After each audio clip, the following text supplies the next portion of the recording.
Hello everybody, today we are going to cook paneer and pea curry. So the ingredients we've got are going to be 3 onions, 1, 2 and 3. I know I've got a red one here, but you don't have to, it can be all the same, but I just thought I'd add a bit of variety.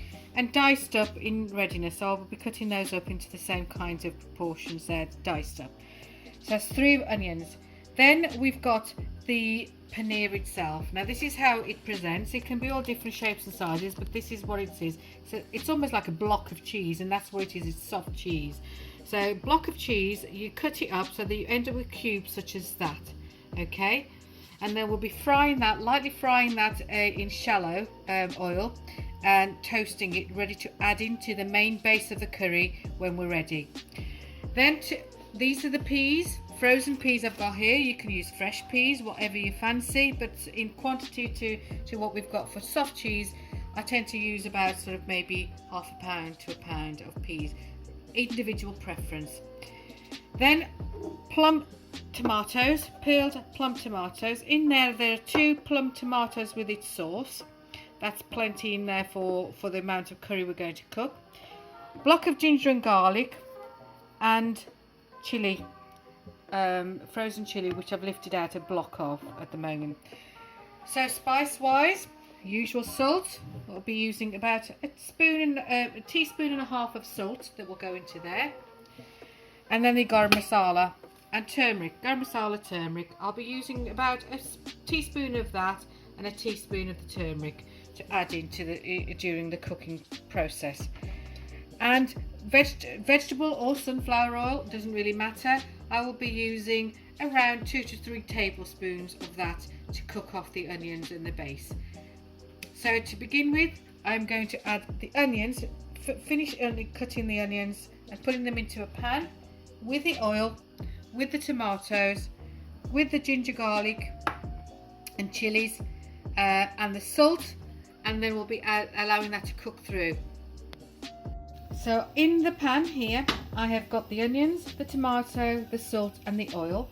Add in the chili and the ginger and garlic into there all at the same time. And then I'm going to give that a bit of a stir, put the lid on and allow it to cook through. I want it to, at the end point of this, is to be able to look translucent, to be able to be slightly golden, and to be able to be you know the onions are cooking through and looking as if they're able to break nicely for you.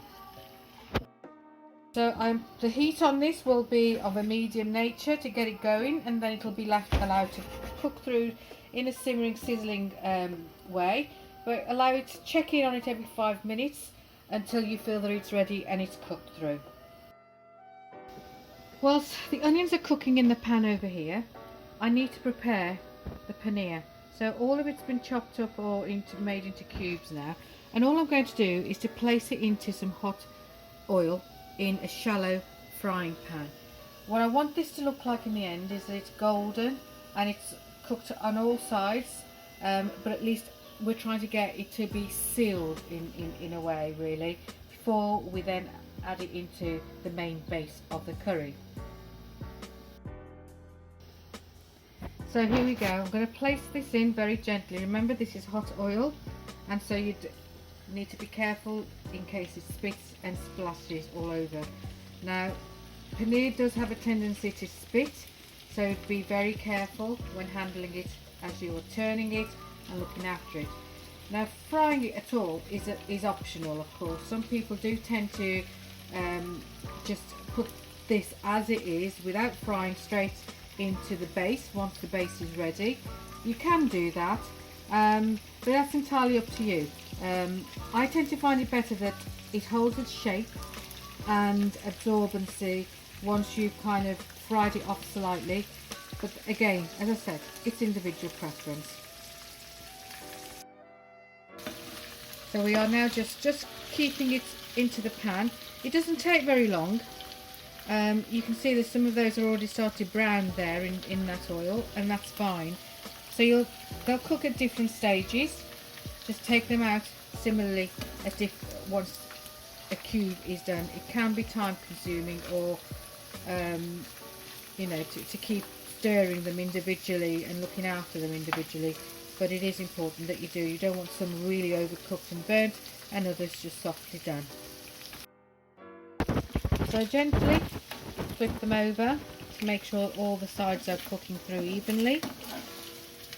Do it nice and gently and soft, because it is very soft, this cheese, and it's very easy to mush in here, so you need to just try and keep its shape as much as you can throughout it. So you can see that this is now nearly all done. You can see how nice and golden they are, and this is what you want to be able to find. So some of these will be ready to start to come out. Take them out in batches as they are cooked through. So for example, you can see that some of these that are really golden on some sides are really ready to come out now, and they're the ones I'll be taking out, by which time some of the others will then become ready to be taken out at the same time. Right, so this has had about probably 10 minutes of cooking so far, the onion base. Just give it a stir. You can see it's starting to go nicely golden, and it's also starting looking translucent and cooking through. It's not quite there yet, so I'm going to give it a stir, put the lid on for another 10 minutes and check in on it then at that point. But this is looking good. So this is the paneer, all nicely done and toasted, looking nice and golden, ready to go in, taken out and straining on some tissue paper as you would do after any kind of frying. So once the base is ready, this will be ready to go in. So this has had 10 more minutes of cooking. Let's give it a stir. It's looking nice. I think that will be fine, and you'll be able to tell it's translucent. You're able to break some of the onion up as you go along, and that works well for me.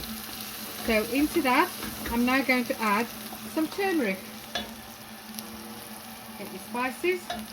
I'm going to add 1 heaped spoon of turmeric into there. Give that a stir.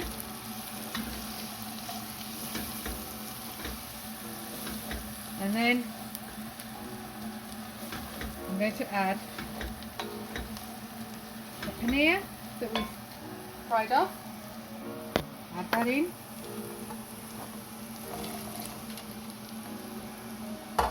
Give that a stir.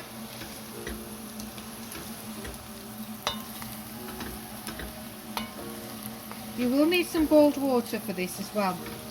So I've got some boiling in a kettle at the moment, as I'm just adding these ingredients together.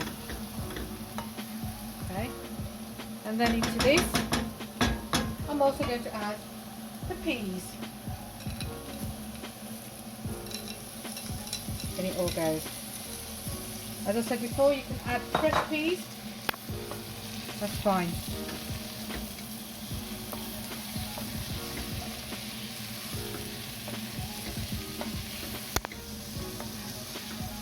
Into this now, there's 1.5 pints of boiled water. Add that in. Now the quantity of water you want to add in is really, again, down to your choice. The paneer does absorb a lot of water, and it fluffs up and thickens the whole sauce. So, but if you want a soupy type texture, you just add more. That's all there is to it. But if you want a nice kind of chunky paneer and pea curry, then obviously add less. And when you warm up the curry, if you wanted to warm up by adding some more hot water to it, as you're warming the curry up, if you've stored it overnight in the fridge or whatever, just add some water to it as you're warming the dish up again to eat, and that works. So you can see it's starting to boil. All you need to do with that now is turn it down to low to simmer. Allow probably about another 5-10 more minutes, and then that will be ready to add garam masala and garnishing. So this has had about 5 minutes in there. Give it a stir. You can see, if you notice the size of the paneer cubes now, they have almost doubled in size, that's what tends to happen. They absorb the water that you've put in and fluff up. So for me, that's the kind of texture and consistency of the water that I want to have there. You can see that it all looks lovely and sort of soupy in there too. So in that now, I'm going to add my finishing touches, which is the spoon of garam masala. Sprinkle that in. And then just give that a bit of a stir. And to that, I will garnish that now with some coriander. And so here you go, finished project with coriander for garnishing. Obviously the garnish is optional with the coriander, because I know some people don't like that. That's absolutely fine. Jazzy out.